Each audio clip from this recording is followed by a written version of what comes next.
afternoon, everybody. Good to see you all. Since Inauguration Day, President Trump has secured trillions of dollars in private and foreign investments. Every single day, more money is pouring into our country, which will create more jobs for hardworking Americans. Today, Schneider Electric pledged to invest more than $700 million in the United States to boost American energy infrastructure and AI. On Monday, Hyundai announced a $20 billion investment in the United States, including $5.8 billion for a new steel plant in Louisiana, which will create nearly 1,500 high-paying jobs. President Trump is truly turning America back into a manufacturing superpower.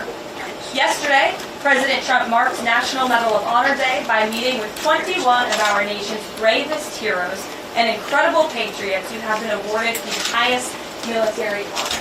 Beautiful picture.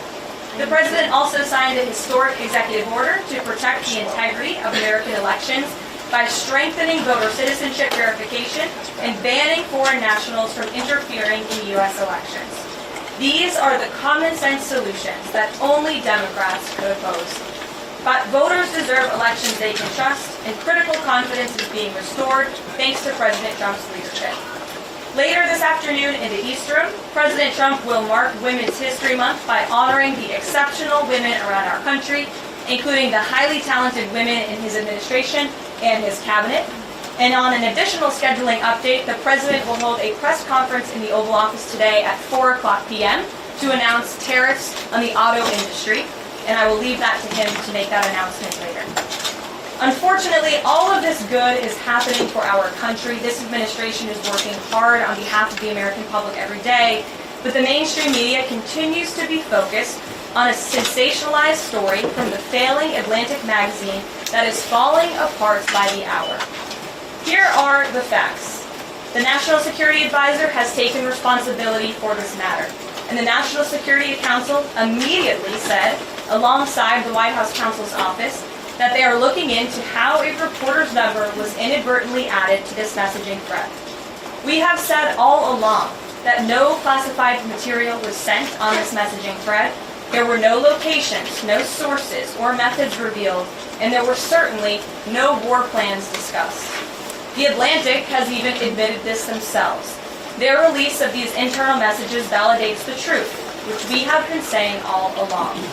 If this story proves anything, it proves that Democrats and their propagandists in the mainstream media know how to fabricate, orchestrate, and disseminate a misinformation campaign quite well.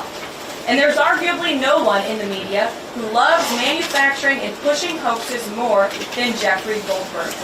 Goldberg is an anti-Trump hater. He is a registered Democrat.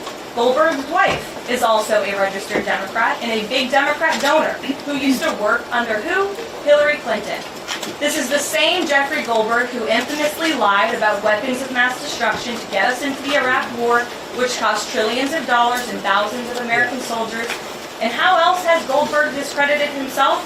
By absurdly claiming that President Trump was Vladimir Putin during the 2016 campaign, by peddling the Russia hoax that tried to hijack President Trump's first term, by inventing the suckers and losers hoax to help Joe Biden in the 2020 election, by peddling a hoax about President Trump involving Gold Star families to help Kamala Harris in the 2024 election, which our campaign at the time vigorously denied. Jeffrey Goldberg didn't care. There's more, but we don't have all day, and we can now add this signal hoax to this very long list. The real story here is the overwhelming success of President Trump's decisive military action against Houthi terrorists. On March 15th, President Trump ordered a series of military operations against the terrorist Houthis to defend U.S. shipping assets in the Red Sea, restore freedom of navigation for international shipping, and defend the United States from enemy threats. United States forces successfully struck dozens of targets across Houthi-controlled territory. And as a result of these actions, several Houthi leaders were killed, including the Houthi drone chief, his deputy, and several of their drone experts and other key leaders. We also destroyed command and controlled facilities, weapons manufacturing facilities, and advanced weapons storage locations. And it's important to remember why this powerful action took place in the first place. because of Joe Biden's incompetence and pathetic weakness on the world stage for years. The Houthi terrorists grew emboldened. Immediately after taking office in 2021, Joe Biden removed the Iran-backed Houthis from the foreign terrorist organization and specifically designated global terrorist list. Did anybody in this room ask the Biden administration at the time why they made such a stupid mistake? This reckless action undid the designation put in place by President Trump during his first term, and what followed was predictable and devastating. The Houthis targeted U.S. military ships and aircraft, hit commercial ships, including U.S. flagged vessels, threatened our personnel overseas, and attacked our allies in the region. This resulted in more than a year of U.S. flagged commercial ships being prevented from safely sailing through the Suez Canal, the Red Sea, and the Gulf of Aden. This had a massive negative impact on global trade of the economic security of the United States. Joe Biden was the commander-in-chief, and he sat on his hands while the United States of America was bullied and embarrassed by terrorists. President Trump and his team are putting a stop to these threats and restoring American strength around the world. The Trump peace through strength approach means no terrorist force will stop American commercial and naval vessels from freely sailing the waterways of the world. But unfortunately, this is not what the Democrats and the media want to talk about. They are focused on a coordinated campaign to try and sow chaos in this White House. And this has been the most successful first 2 months of any administration ever, which is exactly why they are doing this. We are not going to bend in the face of this insincere outrage. And here's just one example of how bad faith the Democrats' criticisms are. Democrat Senator Mark Warner is hysterical over the use of Signal, which is an approved decrypted app, in the killing of Houthi terrorists.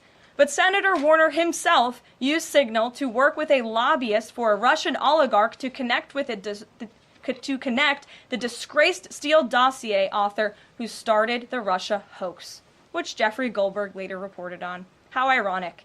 We're not going to lose focus of the bottom line, which is that Joe Biden's weakness enabled and emboldened Houthi terrorists, and President Trump's strength and resolve eliminated those terrorists.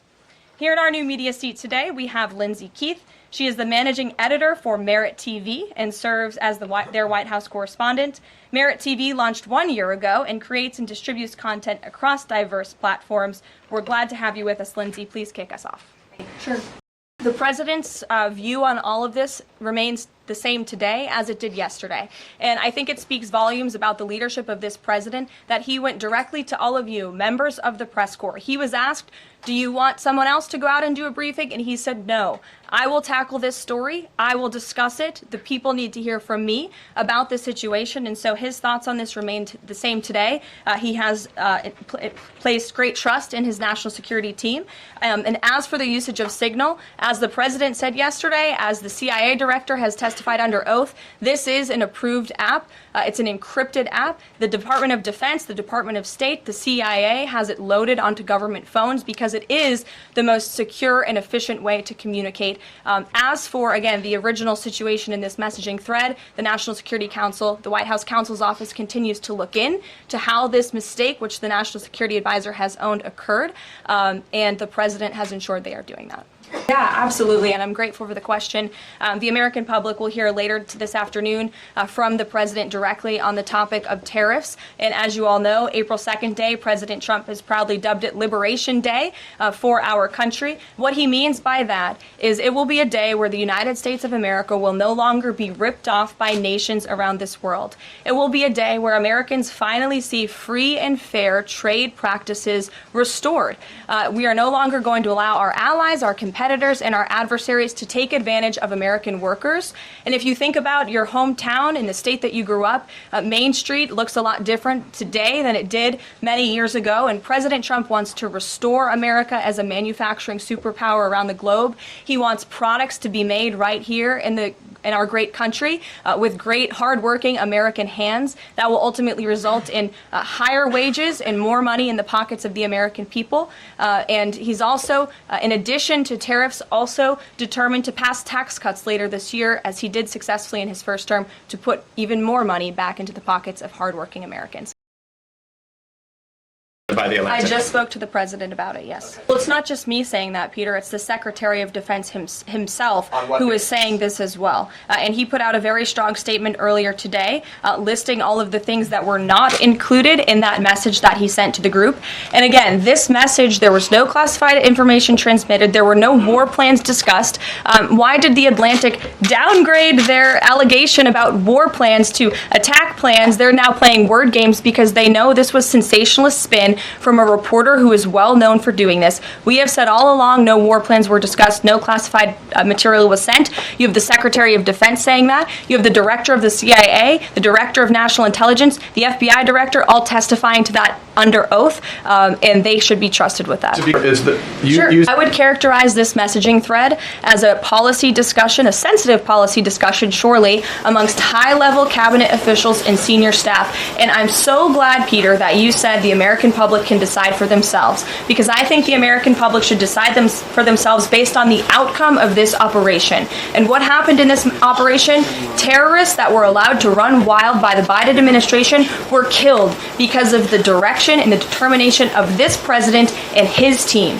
And this message also shows, this messaging thread also proved that President Trump has an incredibly dynamic team who is working incredibly hard, flying all over the world to secure world peace and to fix up the foreign policy crises that the previous administration left for this team to inherit. I've already been asked and answered this question. The president's thoughts on this remain the same today as they were yesterday, as well as the Secretary of Defense. This question has been asked and answered. There was no classified material discussed. Again, I would defer you to the Secretary of Defense's statement he put out this morning. There were various reasons he listed, things that were not included in that messaging thread that were not classified. And again, going back to the American public, do you trust the Secretary of Defense, who was nominated for this role, voted by the United States Senate into this role, who has served in combat, honorably served our nation in uniform? Or do you trust Jeffrey Goldberg, who is a registered Democrat and an anti-Trump sensationalist reporter? This president and this national security team are putting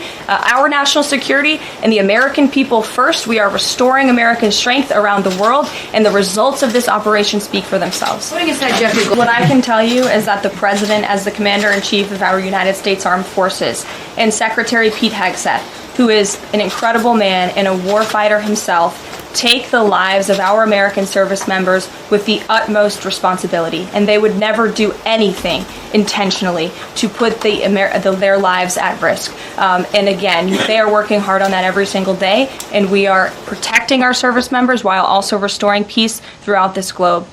It's something the previous administration has not done. And I would just add one more point. We are not going to be lectured about national security and American troops by Democrats and the mainstream media who turned the other cheek when the Biden administration, because of their incompetence, left 13 service members dead in Afghanistan, and not a single person in the previous administration was held accountable for that botched withdrawal. Joe Biden said, in fact, it was a great operation. That is despicable. It's unacceptable to this president and this Secretary of Defense. The National Security Advisor has taken responsibility for this inadvertent number being added to the messaging thread. But above all, we take the lives of our troops, safety, security, prosperity around the globe with the utmost seriousness. What I can say definitively is what I just spoke to the president about, and he continues to have confidence in his national security team. I can say about the operation is what the Department of Defense has put out there. I would refer to them for any further operational details.